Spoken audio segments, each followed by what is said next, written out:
Andy Naomi को तुरंत अपना पॉड छोड़ने को कहता है, लेकिन वो उसे बताती है कि वो अभी भी फंसी हुई है। नाओमी घबराने लगती है, इसलिए एंडी एक गाना गाता है जो वो अपने बेटे के लिए गाता था। बाद में नाओमी कंफर्म करती है कि ड्वेन मर चुका है और अब वो दोनों ही इस प्लेनेट पर जिंदा बचे हैं।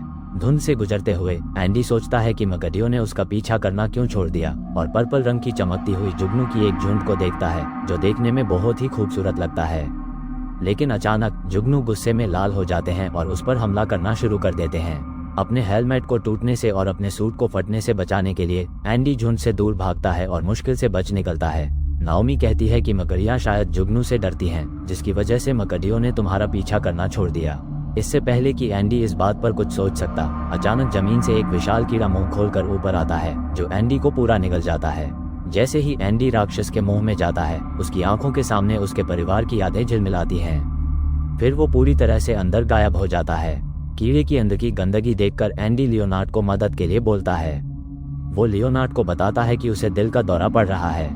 लियोनार्ड जल्दी से एंडी के सूट में बने डिफिब्रिलेटर को एक्टिव करता है, जिससे कीड़े को झटका लगता है और वो एंडी को बाहर थूक देता है।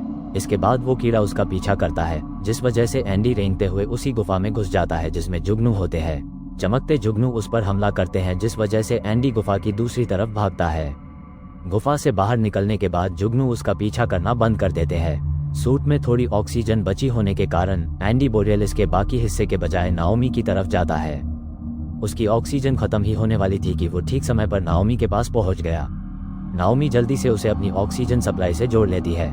फिर एंडी नाओमी के फंसे हुए पैर को निकालने की कोशिश करता है, लेकिन निकल नहीं पाता। नाओमी के सेफ्टी टूल्स का इस्तेमाल करके वो एक सपोर्ट तैयार करता है, जिससे नाओमी के पैर बाहर निकलता है और नाओमी बताती है कि उसका पैर टूटा नहीं है। वो दोनों पॉड से बाहर निकलते हैं तो एंडी नाओमी के पैर के आसपास एक लोहे का टुकड़ा बांध देता है, जिससे नाओमी को चलने में कोई परेशानी न हो।